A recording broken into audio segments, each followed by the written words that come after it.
dan selamat pagi. Mari kita buka Alkitab dan baca dalam 1 Samuel 24, 17 hingga 23.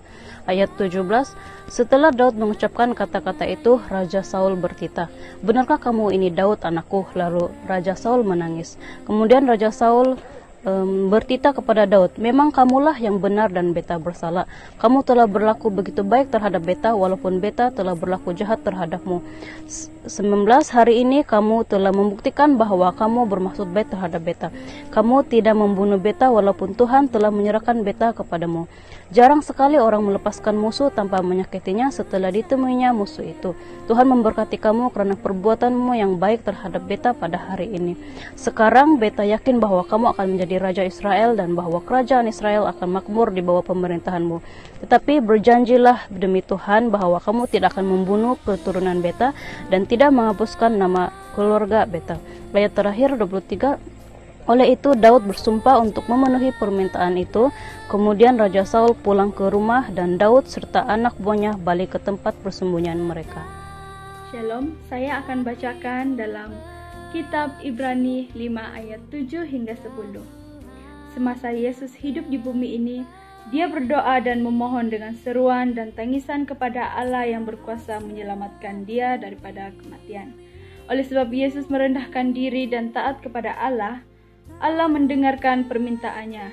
Tetapi meskipun Yesus anak Allah, dia belajar menjadi taat melalui penderitaannya. Oleh itu, sesudah dia menjadi penyelamat yang sempurna, dia menjadi sumber penyelamatan yang kekal bagi semua orang yang taat kepadanya. Allah pun mengisytiharkan dia menjadi imam agung seperti Imam Melkisedek. Shalom. Oke, harap semua teman-teman yang ada di rumah semua tetap bersukacita, bersemangat di dalam Tuhan. Mari kita terus memuji dan menyembah Tuhan dimanapun kita berada. Mari kita menyanyikan lagu ini, hari ini harinya Tuhan. Mari kita bertepuk tangan bersama-sama. Gerakkan badan hanya untuk Tuhan.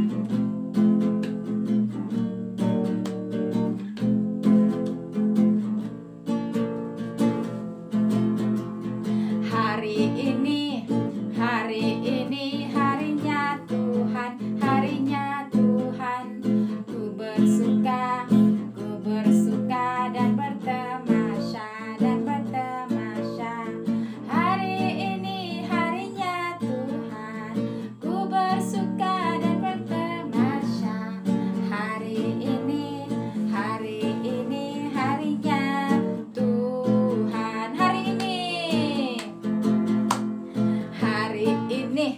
Hari ini harinya Tuhan, harinya Tuhan. Ku bersuka dan bertamasya, Hari ini harinya Tuhan.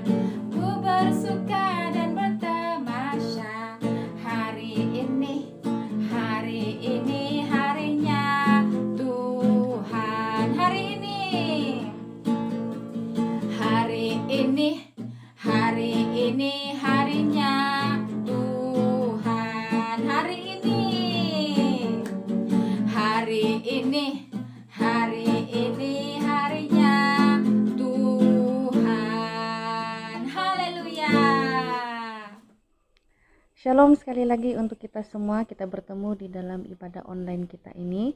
Saya percaya bahwa kita merindukan suasana Natal yang meriah, menyambut bersama keluarga yang jauh. Namun Natal tahun ini memberikan kita Roma yang baru untuk kita jalani bersama dan senantiasa bersyukur selalu untuk setiap rencana Tuhan dalam kehidupan kita. Nah, saat ini saya ingin kita membuka firman Tuhan yang di dalam 2 Timotius 4 ayat 8 yang menyatakan sedemikian, "Sekarang telah tersedia bagiku mahkota kebenaran yang akan dikurniakan kepadaku oleh Tuhan, Hakim yang adil pada harinya, tetapi bukan hanya kepadaku, melainkan juga kepada semua orang yang merindukan kedatangannya." Nah, mengejar mahkota yang daripada Tuhan itu sebuah hadiah sejati untuk kita, bahkan juga untuk dimenangkan kepada kita. Nah, karena semuanya disebutkan dalam firman Tuhan itu sebagai bahagian dari kehidupan orang percaya di dalam Kristus. Apa yang kita perjuangkan selama ini? Nah, banyak hal yang membuatkan kita itu merasakan bahwa kita sudah dimenangkan, sehingga kan membuatkan kemegahan di dalam dunia ini menjadi hak milik kita sendiri. Nah, sekiranya perjuangan kita ini terhenti oleh disebabkan kelalaian kita sendiri. Yang pertama itu adalah tidak ada usaha yang kukuh. Nah, yang kedua adalah hidup yang tidak mengenal Allah. Dan yang terakhir adalah menjadi orang yang degil dalam usaha. Maksudnya adalah kita selalu dipenuhi dengan kedengkian, bahkan juga kemahuan yang besar, sehingga kan kita lupa bahwa setiap berkat itu tersedia bagi kita sekiranya kita bersyukur kepada Tuhan.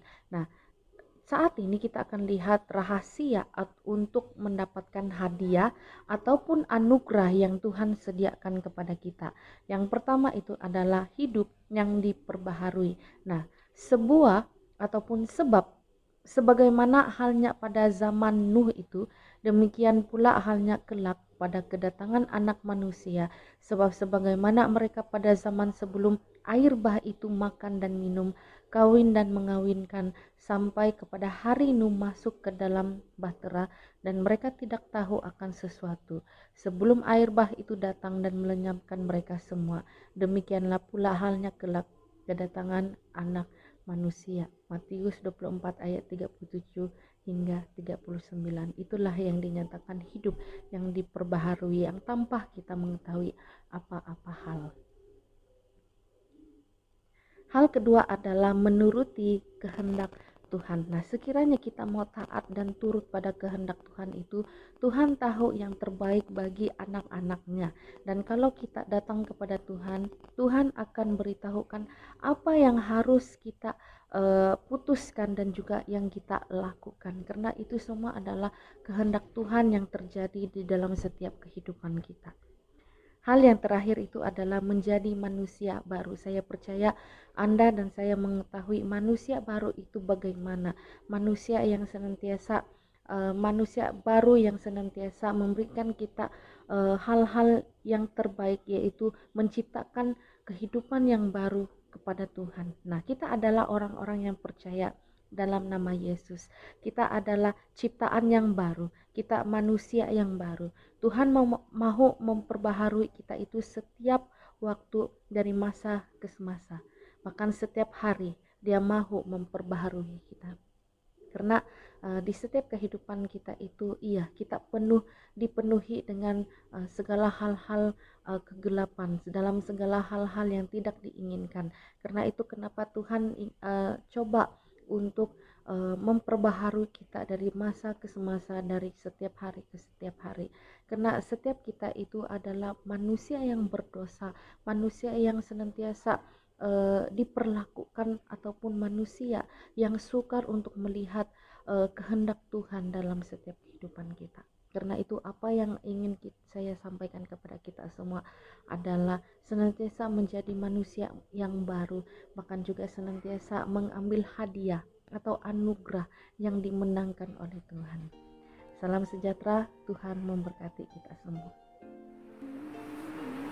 Shalom dan selamat pagi kepada semua jemaat yang terkasih dalam nama Tuhan Yesus Kristus. Kita memanjatkan kesyukuran kepada Tuhan karena dalam suasana pandemik dan kehidupan rumah baru, kita masih diberi kesempatan untuk beribadah melalui mekanisme yang berbeza, yaitu tanpa bersemuka secara fisikal, tetapi hanya secara maya. Bahan doa kita pada pagi ini terdiri daripada beberapa isu, yaitu yang pertama, kesehatan semua jemaah, seterusnya kehidupan jemaah dan masyarakat, daripada perspektif sosial dan ekonomi yang terjejas akibat COVID-19. Selain itu, kita akan mendoakan jemaah yang bertugas sebagai barisan hadapan, individu yang terpaksa bekerja dari rumah. Seterusnya, kita mahu mendoakan para pelajar, khususnya calon SPM dan STPM yang sepatutnya menghadapi peperiksaan pada tahun ini. Akhir sekali kepada pemimpin negara. Mari kita sama-sama berdoa. Tuhan Yesus Bapa kami yang berada dalam kerajaan surga, terima kasih atas segala berkat, rahmat, dan kurnia yang Engkau berikan kepada kami yang masih kami nikmati dan rasakan sehingga ke saat ini. Tuhan, hari ini sekali lagi kami datang ke takhta-Mu dengan berbagai persoalan yang tidak terungkai. Tuhan, hamba-Mu yang lemah dan kerdil ini memohon kemuliaan-Mu untuk mendengar rintihan dan bahan doa yang akan kami panjatkan. Tuhan, ketika ini dunia sedang mengalami pandemik global dan krisis ini sangat menyulitkan serta mengancam kehidupan kami. Kami berdoa agar Engkau terus-menerus memberikan kesehatan yang baik kepada kami dan khususnya kepada golongan yang berisiko. Berikanlah kesembuhan kepada mereka yang sedang sakit dan terjangkit virus ini. Kami juga memohon agar penularan wabak ini dapat dihentikan dengan segera dan diputuskan. Tuhan yang pengasih, kami juga memohon agar Engkau terus-menerus memberikan kekuatan, ketabahan dan kesabaran kepada jemaat-Mu yang terkesan akibat daripada wabak ini, terutama bagi mereka yang kehilangan pekerjaan dan terjejas sumber pendapatan. Engkau luaskanlah pintu rezeki jemaat-Mu dan Engkau pulihkanlah ekonomi mereka seperti sedia kala. Tuhan, kami juga ingin berdoa bagi anak-anak-Mu yang menjadi petugas barisan hadapan. Semoga mereka terus kuat, terhindar daripada penyakit ini, dan tabah menghadapi ujian getir ini. Kepada anak-anak yang masih bergelar pelajar, khususnya yang bakal menghadapi peperiksaan besar, kami memohon agar Tuhan terus memberikan suntikan motivasi dan semangat belajar, tidak lalai dan lekang, serta mampu menyiapkan sebarang tugasan yang diberikan walaupun menghadapi gangguan capaian talian internet. Untuk pemimpin negara, Tuhan Yesus, sertailah pemimpin-pemimpin kami dalam menyediakan segala keperluan kami dalam memerangi pandemik ini, dan semoga mereka diberikan kebijaksanaan bagi mencari penyelesaian terbaik dalam menyelesaikan kemelut politik yang mereka hadapi.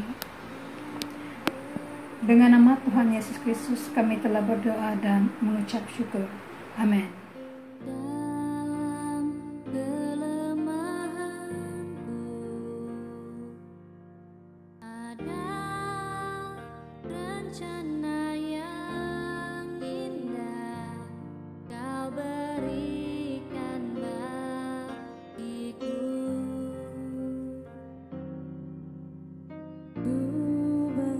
Bersyukur selalu